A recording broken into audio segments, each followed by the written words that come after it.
sebagai bentuk pada gambar kartesius. Terlebih dahulu kita gambarkan bidang kartesius. Ini si X, Y. Nah, ini titik pangkal disebut titik O atau titik 0. Kalau dikatakan dia adalah sebuah vektor posisi, kalau ibu gambarkan ini dari O ke A, disebut ini adalah vektor posisi, dinotasikan sebagai vektor OA itu sama dengan vektor A kecil. Ini A kecil. Jadi definisi vektor posisi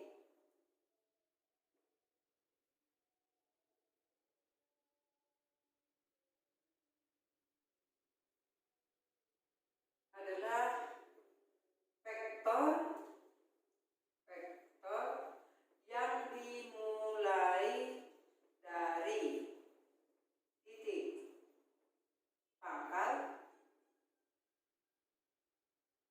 ke ujung titik A, ya. Tulis mulai titik A, Nah, jadi tadi disebutkan ya bahwasanya vektor posisi itu langkah pertama kita gambarkan pada bidang kartesius. Bidang kartesius kita tahu bahwa ada sumbu X, ada sumbu Y dengan titik pangkal O. Jadi kalau ada sebuah vektor dari O ke A, ini yang disebut dengan vektor posisi dengan notasinya seperti demikian. Jadi kalau dua huruf kan OA kita tulis dua huruf kapital menyatakan bentuk vektor.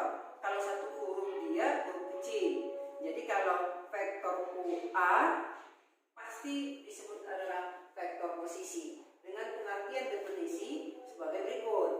Nih definisinya. Jadi kalau ada lagi misalnya ini tambah dari O lagi kan, nah buat lagi gini B, berarti ini vektor B, berarti ini sama dengan vektor OB sama dengan vektor B. Nah gitu dia dan seterusnya. Jadi kalau misalnya kita ingin menghitung berapakah nilai atau berapakah jarak vektor A ke B, misalnya A ke B ini misalnya kan harus kita perhatikan panahnya ini ya, vektor A ke B. Saya ulang, berapakah jarak vektor AB? Maka vektor AB ya ini sama dengan vektor AB sama dengan vektor AO ditambah dengan vektor OB. Ini huruf kapitalnya. Jadi kalau huruf kecilnya kan vektor AB tadi boleh kita buatkan ya vektor B dikurang vektor A, bisa juga kita buat demikian. Jadi gambarnya yaitu A ke B, berarti ini panahnya. Saya ulang lagi, ini panahnya. Jadi dari A ke B panahnya. Jadi kalau vektor O ke A itu disebut vektor posisi. Vektor O ke B disebut vektor posisi. Tapi kalau vektor A ke B ya vektor biasa. Ya, karena terdiri dari dua huruf kapital yang bukan melalui pangkal 0,6 atau pangkal O. Ini dia disebut dengan sedikit untuk penjelasan vektor posisi pada R2. Kemarin banyak siswa yang bertanya apa itu R2. Sebenarnya di penjelasan saya sebelumnya sudah menjelaskan bahwa R2 adalah bidang, ya ini bidang. Pengertian bidang dia itu punya luas. Jadi ini disebut dengan R2 itu bukan dua artinya ya sembarangan, tidak, itu R2 dimensi di ruang 2 berarti punya luas dia. Nah sekarang bagaimana pula vektor posisi di R3? Jadi judulnya balik sini sekalian, vektor di R3 artinya dimensi 3. Nah kalau vektor posisi di R3 atau dimensi 3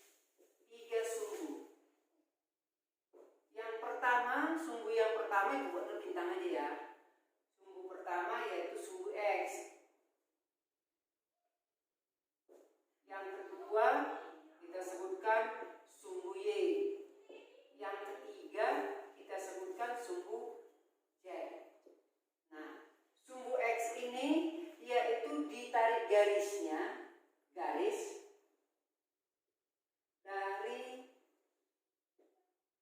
depan ke belakang. Kalau sumbu Y itu kita tarik dari garis kiri, dari kanan ke kiri boleh, kiri kanan boleh, ke kiri. Kalau dari disebut di sini dari 3 sumbu ini, yaitu sumbu Z, itu dari garis itu dari atas bawah, atas ke bawah. Nah, bagaimana gambarnya pada bidang kartesius? Kita lanjutkan berikutnya. Nah, kalau tadi Ibu buatkan garis pada sumbu X, sumbu Y, sumbu Z tadi di bidang kartesius itu, kita harus buat ketiga sumbu itu harus saling tegak lurus. Berarti kalau kita sebut tadi dari depan ke belakang, ini dia. Baru ini kita buat garis putus-putus ke belakang ini. Itu namanya belakang, ini depan. Ini sumbu X yang kita ambil. Ya, ke arah positif yang di depan, yang di belakang ke arah negatif. Baru sumbu Y. Sumbu Y tadi dari kiri ke kanan atau dari kanan ke kiri. Tetapi di sini harus kita tahu, kalau kita buat dari kiri ke kanan, misalnya begini, tetap yang di sebelah kanan itu sebagai sumbu Y yang positif. Nah, ini buatkan gini, ini notasi positif. Kalau di belakang ini notasi negatif. Berarti ini adalah notasi Y yang negatif. Namun dia tidak garis putus-putus yang di kirinya biar dia negatif, karena masih nampak, kita nampak dia. Kemudian kalau dia sumbu Z, yaitu dari atas ke bawah, ini dari atas ke bawah. Nah, dari atas ke bawah, yang di atas sebagai Z positif, yang di bawah sebagai Z negatif. Jadi kalaupun kita tuliskan, karena nampak kita bilang sebagai bentuk bidang frontal, nah itu kita cara menggambar itu ada bidang frontal, ortogonal katanya, nanti itu soal berikutnya lagi nanti.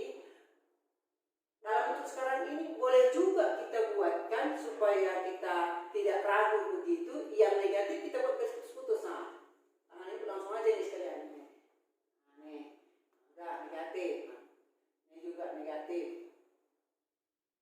Berarti ketiga sumbu ini harus tegak lurus. Kode tegak lurus kita tahu ini tegak lurus, ke sini harus tegak lurus, ya. Ke belakangnya harus tegak lurus. Apa pengertian di R3 tadi?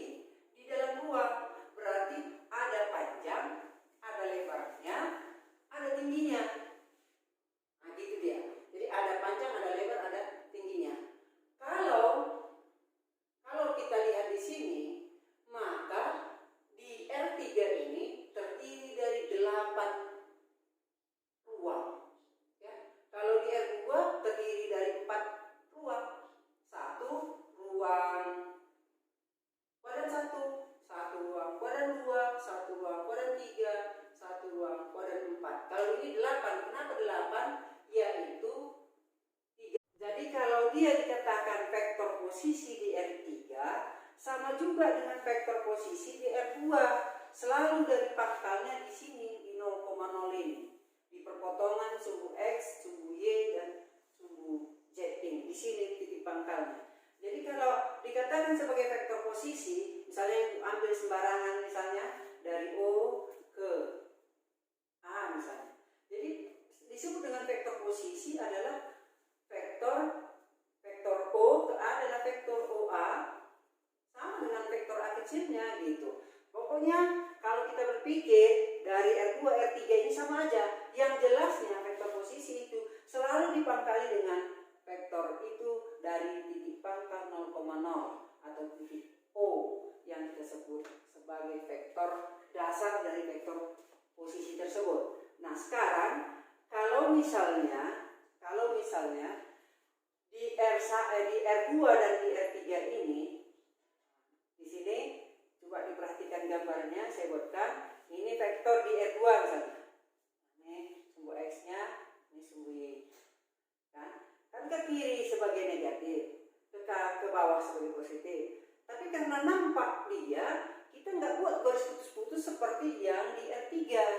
Nah, kalau di R3 orang hanya sekedar membuat demikian aja dia, untuk menunjukkan saling tegak lurusnya tadi nih. Nah, gini. Jadi itu disebut sebagai garis tegak lurusnya. Ini titik potongan ketiga dari saling tegak lurus, disitulah posisi si O. Jadi ini adalah sumbu X-nya, ini adalah sumbu Y-nya, ini adalah sumbu Z-nya. Ya, sumbu Z-nya. Jadi kalau kita lihat ke pojok bangunan atau rumah, ya, di pojoknya itu ada tiang ke bawah, ada tiang ke samping, ada tiang ke arah menghadap ke arah kita. Dikatakan sebagai, di fisika disebut juga sebagai gaya Lorentz katanya. Jadi ada 3 tangan ke atas ke bawah, gaya Lorentz katanya nanti di fisika. Sama dengan pengertian di R3 di matematika ini. Jadi kalau kita bedakan ya, di manakah titik misalnya ya, kondisi, misalnya titik A. Ini Ibu buatkan di R2 tadi, ya, yang pertama ini.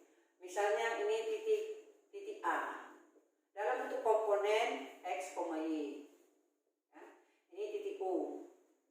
Nah, kalau ini vektor posisinya, ya, berapakah jarak? Nah, gini ya, Ibu tulis sini. Berapakah jarak vektor OA? Berapakah nilai jarak vektor OA? Jarak sama dengan panjang, sama dengan modulus. Dinotasikan demikian. Rumusnya adalah akar dari X kurang 0, kan kalau dia titik O kan koordinatnya 0,0 kuadrat ditambah Y kurang 0 kuadrat. Nah ini, jadi sering orang buat vektor posisi itu nilai jaraknya adalah X kuadrat ditambah Y kuadrat, atau disebut dengan vektor A kecilnya sama dengan rumus X kuadrat ditambah Y kuadrat. Nah ini rumusnya kalau bentuk demikian. Jadi kalau di R3 gimana pula? Kan begitu dia. Gambarnya gimana pula? Bentuknya gimana pula? Tentu tinggal kita kalau misalnya menentukan vektor posisi daripada di R3 ini di buku nomor 2, ya. Di sini misalnya kita ingin vektor posisinya di X, Y positif semua. Langkah pertama yang harus kita kerjakan, misalnya adalah vektor posisi di ruang R2-nya dibuatkan demikian. Ya. Nah, ini dia. Nah, ini si O, ini misalnya si A. Nah, si A. Langkah pertamanya vektor posisi di bidang sumbu X di Y OA. Nah, kemudian kita gambarkan. Cara menggambarkannya 3 minggu yang lalu sudah ditugaskan sama kalian bahwasannya untuk mencari bentuk sebuah vektor dengan secara geometris yang ada 3 kemarin itu, ada aturan segitiga, ada aturan jajaran genjang, ada aturan poligon. Ya di sini kita pakai dengan aturan jajaran genjang dengan cara OA ini sebagai hasil vektornya gitu. OA ini sebagai hasil vektornya. Berapa panjangnya? Misalnya ada vektor O X di X sepanjang ini. Ada lagi vektor OY sepanjang ini. Jadi kan kita menggeser vektor OY, kita menggeser vektor OX. Ini dia, ini maaf ya, nggak punya penggaris nih. Ya, nggak punya penggaris nih, jadi buatkan dengan pas ya. Nih. Nah, jadi vektor posisi untuk OX dengan OY adalah hasilnya adalah vektor posisinya adalah OA dengan aturan jajaran genjang. Jadi kalian buat nanti bikin rapi dengan pakai penggaris lah dengan benar. Kemudian terhadap sumbu Z dari vektor posisi yang dibentuk oleh OX dan OY, yaitu vektor posisi hasilnya adalah OA, kita gambarkan lagi sepanjang. Kita geser lagi dengan aturan jajaran genjang, ya, nih. Maka vektor posisinya ini, disinilah titik A dari ketiga sumbu itu yang disebut X, Y, Z. Jadi kalau pada saat ini si A apa? X, Y. Coba diperhatikan kembali gambarnya. Tadi kan kurang nampak, mungkin saya pindahkan karena tadi sudah coret-coretan. Kita geser dulu ya, kita geser gambarnya, perhatikan kembali. Saya ulangi lagi bahwasanya di ruang dimensi 3 tadi untuk mencari posisi daripada vektor posisi yang ada melalui titik pangkal ini tidak bisa kita langsung ke ketiga sumbunya, tidak bisa, harus dua dulu, di R2 dulu, si X dan si Y dulu kita selesaikan. Misalnya digambarkan dari O ke A sebagai vektor posisi si A, dapatnya dari mana ini? Berarti sejauh vektor si posisi X yang berimpit dengan sumbu X dan sejauh vektor posisi si O yang berimpit pada sumbu Y, maka hasilnya adalah vektor posisi si A. Dari vektor posisi si A ini, ya, kita buat lagi bentuk jajaran genjang yang kita buat menjadi vektor ke sumbu Z, yaitu dari ini, ya, hasil dari X dan Y, yaitu si OA, kita buat lagi dengan aturan geometris, yaitu dalam bentuk jajaran genjang dengan OA kita geser lagi ke sini, ya. Kita geser dia ke atas ke sumbu Z ini. Nah, ini kan sama. Jadi dan ketinggiannya juga harus sama, dari A ke ujungnya juga harus sama ini.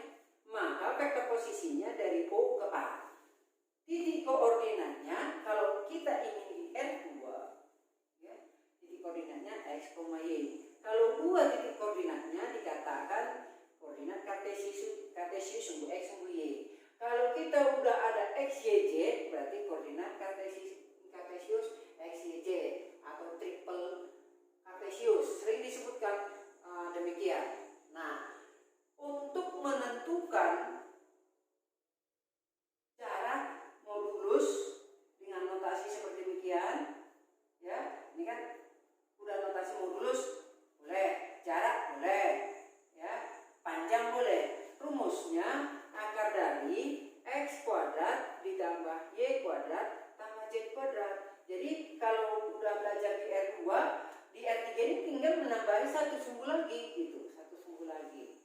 Jadi kalau vektor posisi kita si A OA yang kapital kita buat, kalau kita buat yang kecilnya huruf kecil semua, itu ya sama aja rumusnya, X kuadrat tambah Y kuadrat tambah Z kuadrat.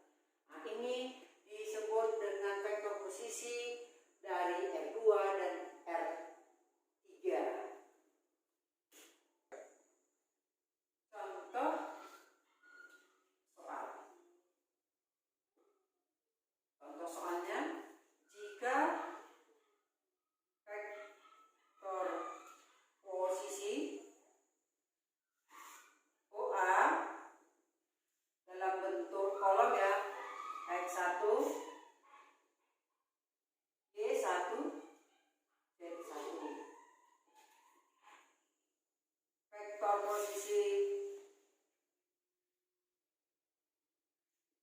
OB X2, Y2, Z2. Vektor posisi OC misalnya X3, Y3, Z3. Kalau misalnya pertanyaannya itu